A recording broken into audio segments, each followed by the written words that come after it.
Jihan ni minat buat bisnes. Apa-apa bisnes pun boleh. Asal daripada jual nasi lemak. Ya, Jihan minat jual. Orang Kelantan ni memang suka bisnes. Ya. Jihan daripada umur 5 tahun, Jihan ikut arwah mak meniaga sate.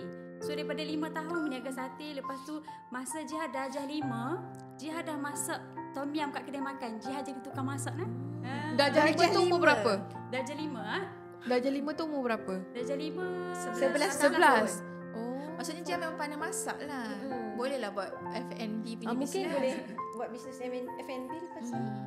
Yang tu pun dalam planning juga sebab Jihan minat memang asal Jihan dalam bisnes makanan. Daripada kecil, umur 5 tahun sampailah besar kan. Dah biasa lah. Dah biasa. Bisnes tudung Jihan buat ni sebab Jihan masa jadi model dulu, Jihan banyak jadi model tudung. Kebanyakan klien yang ambil Jihan jarang baju. Kebanyakan daripada brand-brand tudung. So ada seorang fotografer ni cakap, Jihan, muka hang ni muka tudung lah. So hang kena buat bisnes tudung. Dia yang suggest macam tu. Sebab hang pandai gayakan tudung dan macam-macam jenis tudung sesuai dengan muka hang, dia cakap. So aku suggest hang buatlah bisnes tudung. So daripada situ dah terhasil. Faham.